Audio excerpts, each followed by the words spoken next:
Welcome to the Career Ready podcast. Learn about resumes, cover letters, LinkedIn, interviewing, and all the things you need to be career ready with the Career Services Center at College of DuPage. I'm one of your hosts, Rebecca Harrington. And I'm your other host for the episode, Pierre Michiels. For this episode, we are excited to be joined by the president of College of DuPage, Dr. Siddiqi. While this is where he is at now, there's much more to his story that I'll let him tell. Dr. Siddiqi, thank you for joining us on the podcast. Hey, thanks for having me here. I'm so excited to start my day with great people like you, and I can start from anywhere. Yeah. Yes. Well, let's just go ahead and start off with you, right? So as I said, we would like to hear a little bit about you. So could you provide a quick introduction, or as we like to say, that elevator pitch? I would say that it's very difficult to provide a brief introduction. Sometime it's a challenge, but let me try. Okay. Let me start from my recent role at College of DuPage. I've been president since July 1st, 2025, almost 8-9 months. And before that, I was president and vice chancellor in the Houston system. And before that, I served as a president and provost at another community college in the state of Illinois. Before that, I worked in city of Chicago for their workforce programs. And actually, my higher education journey span over almost 22 years now. Before that, I worked in corporate sector, had an excellent opportunity to work for global companies, working in 5-6 different countries before I came to the United States as an immigrant. So a pretty diverse experience and working experience, cultural experience that prepared me for taking this role as the president of the largest college in the state of Illinois, which is College of DuPage, and I'm very proud of that.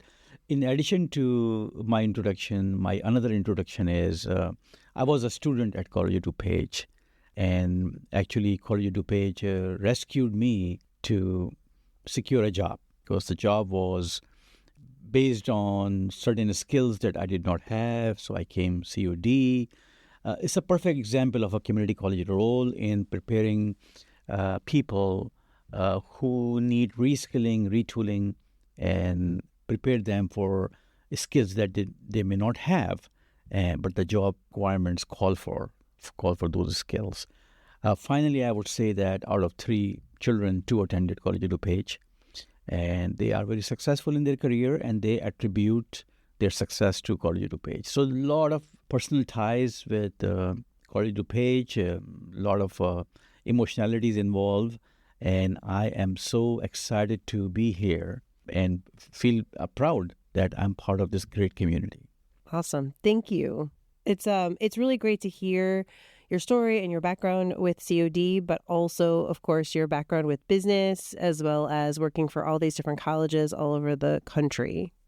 Yeah, and just to share that bit of how COD helped you kind of get on a career path and move forward. Because I think that's a lot of what we're going to be talking about today is using that education and how we can understand where education is now and the future of the workforce to help our current students move forward.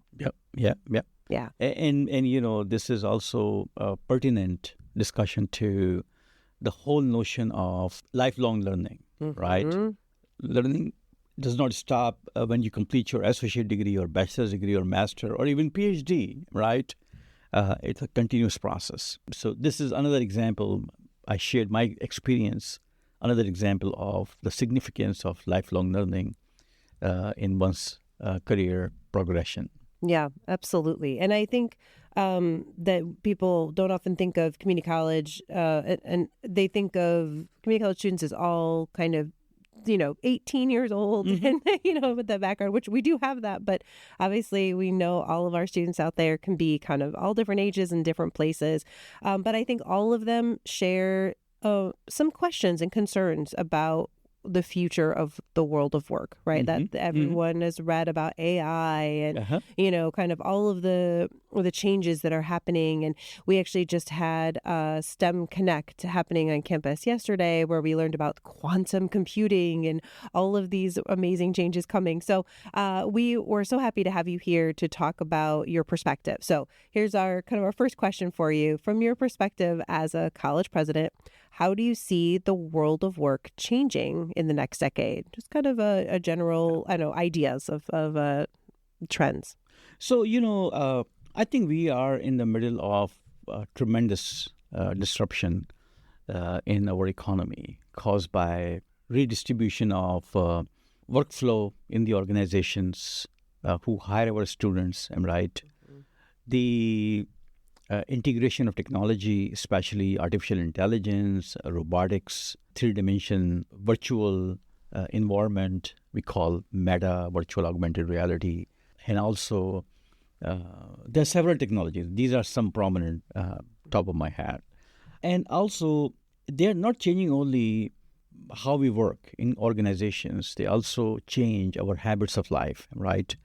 You can imagine you wake up in the morning and first thing many of us look into is our cell phone. Like if there's any message from the office, from the friend, from the family. So cell phones start tracking you at the very beginning of your day, right? And then you stop by Starbucks and you place your order through, Starbucks app. You pay through credit card. Sometimes you scan your cell phone. And then you constantly using Google Map to get to your place. You can see the intrusion, I would say, quote unquote, of technology in one's life, in our life, right? So it's prevalent.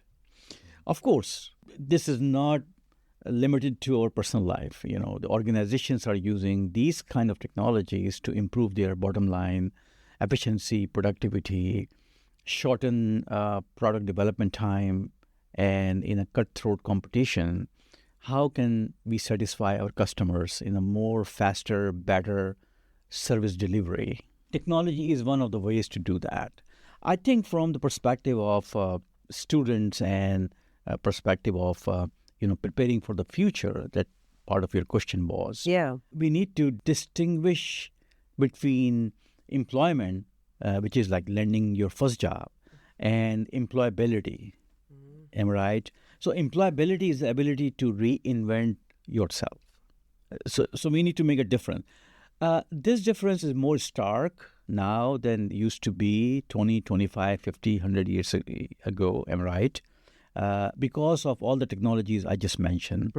I think that we are entering in an era of synchronous technology change, and where technology skills and academic principles, they must evolve together. They're not separate things. Am I right? Yeah. You see the difference. We in college, for example, in DuPage County, as a hub for healthcare sector, healthcare is a big sector in DuPage County, logistics, supply chain. We will see in the future potentially high-tech, high-touch roles in these occupations, because employers are prioritizing critical thinking and teamwork skills, and with technology implementation, and many employers are still complaining that students are not prepared for teamwork, conflict resolution, which are pretty much grounded in liberal arts. So that's why I think our students should be prepared for a balance between liberal arts and technology interruption or disruption era. Both are very critical. AI and AI-driven economy may not only need programmers or coders or developers. They also need people who utilize this technology for the greater good, I would say, right? In policy decisions, in ethics, yesterday, I'm not sure you were there, in the STEM Connect event, which was a very successful event. This was the first event we hosted at College of DuPage. Out of three main speakers, Two had a liberal arts background, and one is leading a Khanum project in Chicago. She's a head of Khanum project, which means she has been working with scientists from University of Chicago, Northwestern, Argonne Lab, Fermi Lab, and she has been very successful. She's a national speaker, and the other person is the head of market development for Sai Khanum, a prominent company in Chicago South. So you can see that it doesn't have to be, you have to be expert in only technology and you can be successful in the future. You need to bring a blended exposure, preparation, and training to be successful in 21st century jobs. Yeah, any listeners to this podcast know that is a big part of what we talk about as far as the NACE competencies and kind of the benefits of having critical thinking skills and communication and teamwork and all of those. So yes, it's good to think about that the world of work in the next, even I'm sure beyond the next decade, but that idea of kind of balancing that technical agility with humanity and, of course, that kind of the basic skills that all like we always gonna say every employer is looking for. Doesn't matter what industry that they're in. And then I guess just to ask a little bit too, is there anything specific that you can say about AI reshaping the workforce in the next 5 years? There's still debate on the pros and cons of AI. Am I right? The advantages and disadvantages AI, and I think AI is a huge change, is a huge shift in our society. I would say that, right? Which is not limited to only, because remember the other technologies directly impacted how we work, how we deliver products and services, how we design product and services in the past, like steam engine and electricity and other things. AI has a very broad scope. It will definitely, and it has been changing organization workflows and how they deliver product to the customers, how they serve their customers. And right, the major role of AI in the organization, in companies and organizations, and I think that has already been started, is eliminating routine, repeated work or repeated task that machine can do better than human being. Am I right? If, for example, you work in legal industry, for example, am I right? You're working on a specific case and you are interested in finding examples from archive, what happened in the past, the court rulings and court orders, on a similar case. Instead of going through all the documents and everything, you can use AI to find out relevant topics, for your search. However, you need to be very, very careful because there's no guarantee what you're seeing is correct. There's an element of hallucination, and the reason is AI does not have contextual memory. It does not understand your context, and that is the role of human being, right? And that's why we use the term co-generation. Am I right? Yeah. Co-intelligence. Co-intelligence is key in the future, where human plus machine work together, am I right, as a partner to create value for their organization. Am I right? For example, like at COD, how we create value by providing prompt registration services to our students. How AI can be used to do that. It does not mean that AI will talk to students, understand their background, the dynamics and everything.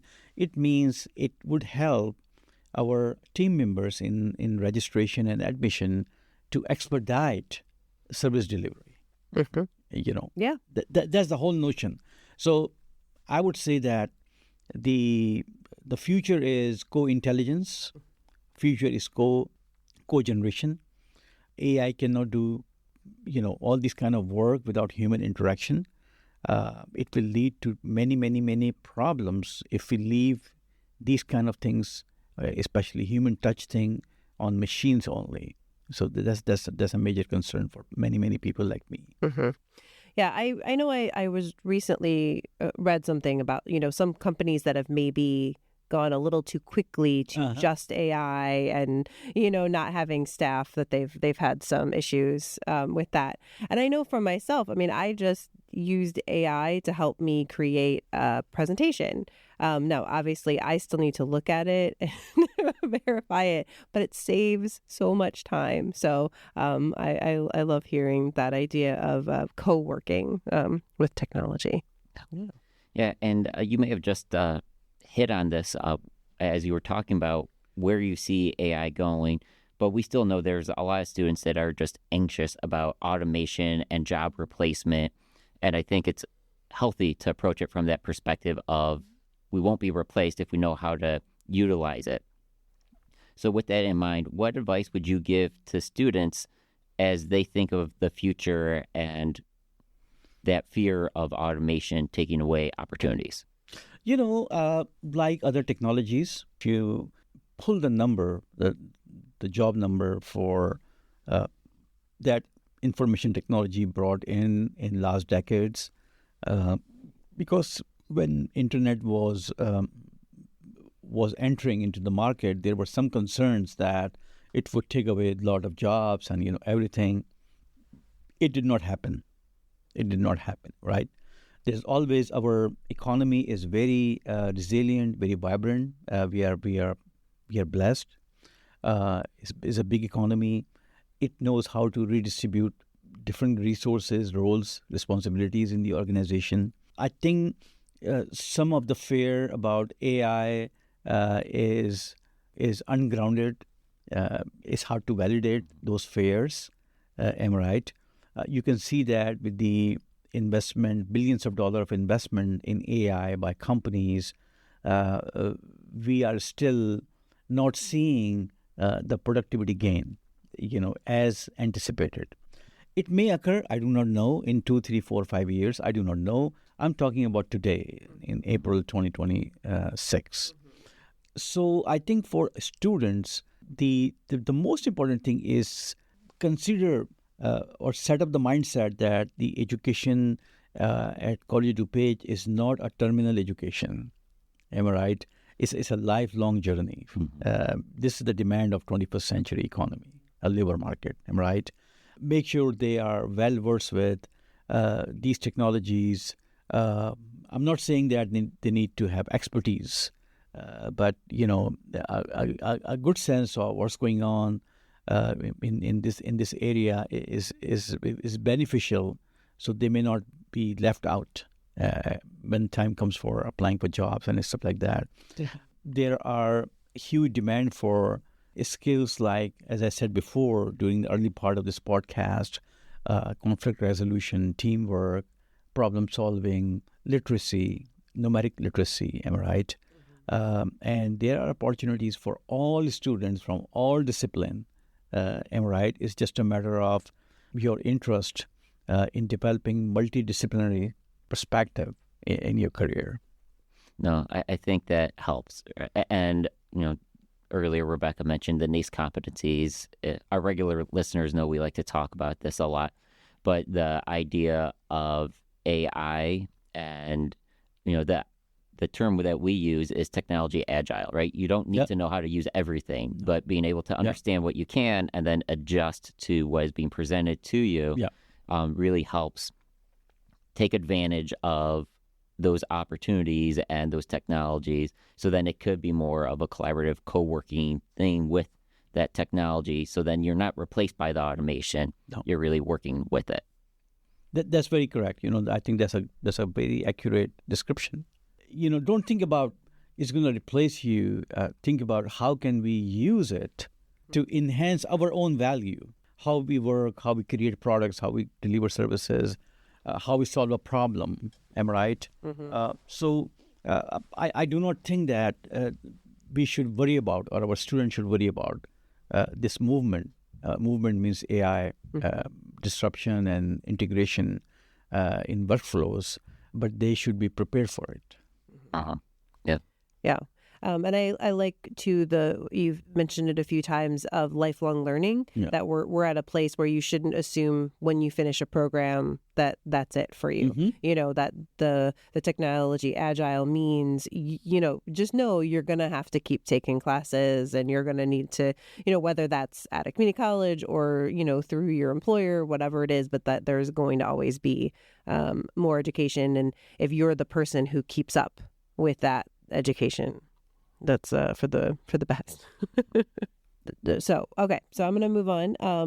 Just kind of going back a little bit with something that you touched on earlier, but let's go back to the humanities a little bit. So as AI becomes more integrated into the workplace, how can a foundation of humanities, ethics, communication, problem solving help job seekers maximize the benefits of AI rather than be replaced by it?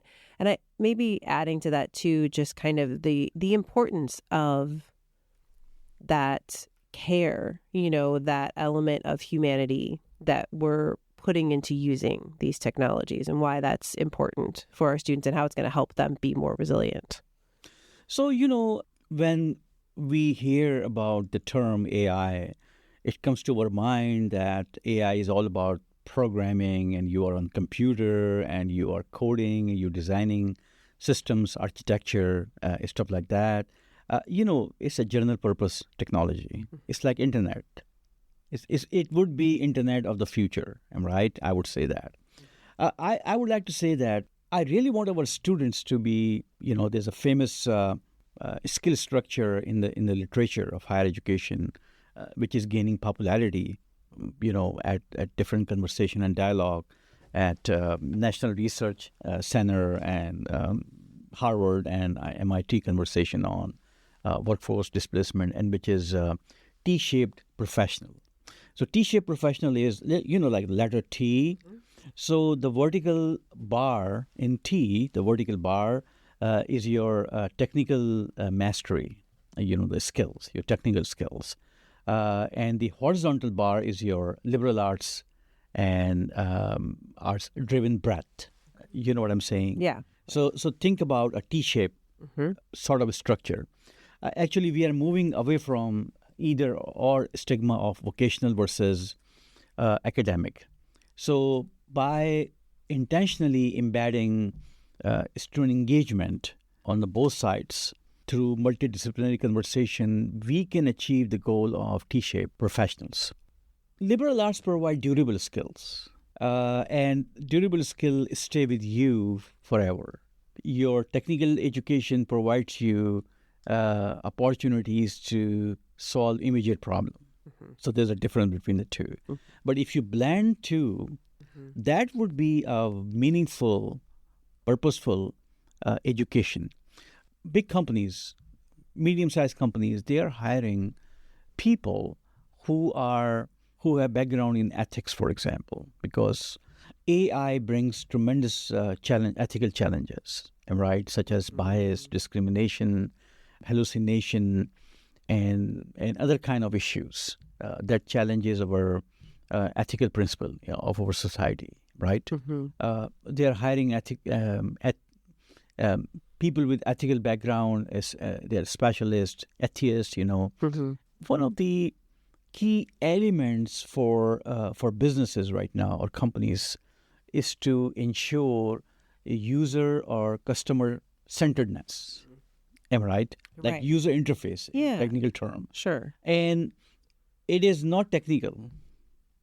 You know what I'm saying? It is not technical. I know people in tech companies who have no engineering background, have liberal arts background, and they are engaged in consumer-centric design of the product.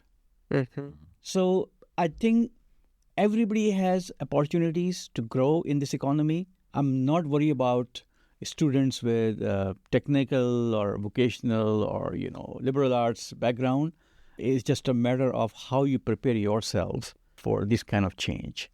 And this kind of change also bring tremendous rewards and opportunities for our students, Yeah. I mean, that makes sense. I think, when a customer interacts with a website or with a company, they want to feel heard and seen, and they want it to be easy to use. So, yeah, it makes sense that you would have to have skills. So it's not only, like I said, dispel the impression that AI means programmers or computers,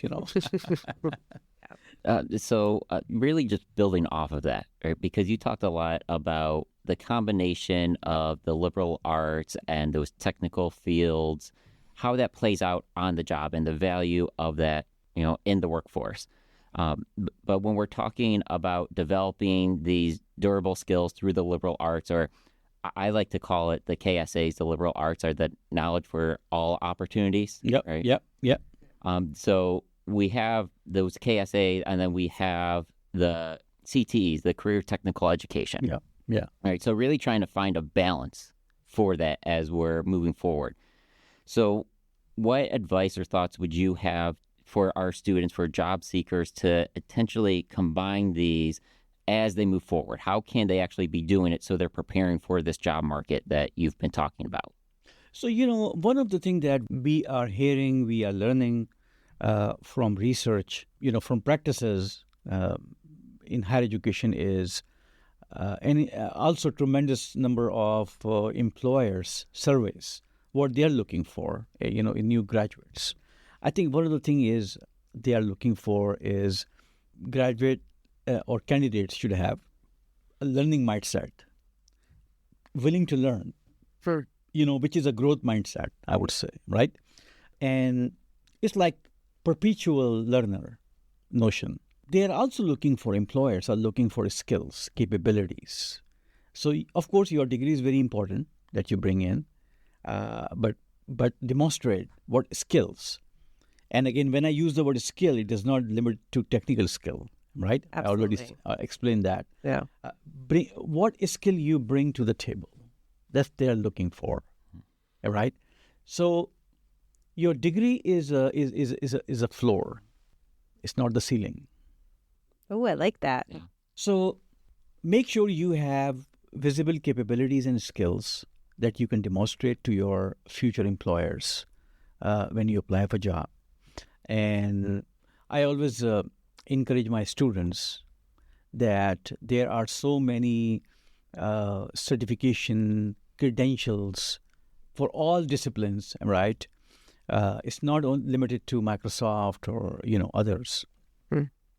Even as a user, continue to explore those certifications, because sometimes those certifications reflect your skills or visible skills that employers are looking for today, right? Like, for example, if I'm a student in, let's say, computer science, I'm just taking a convenient example, Yeah. but it can be applied to any discipline. And if I take AWS, which is Amazon-sponsored, cloud practitioner or whatever certificate, right?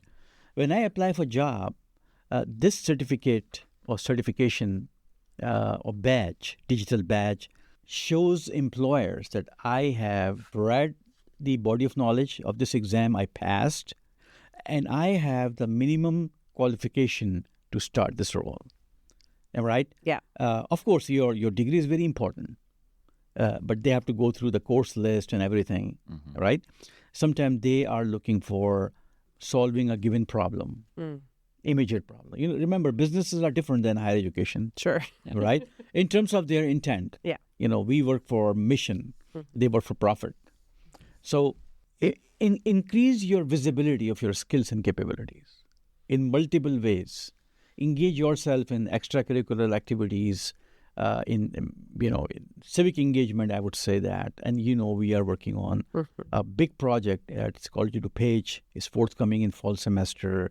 We're building a center of civic engagement, providing students opportunities to engage in dialogue, discussing societal issues, global issues, and stuff like that, and broaden their horizon about their role in the society.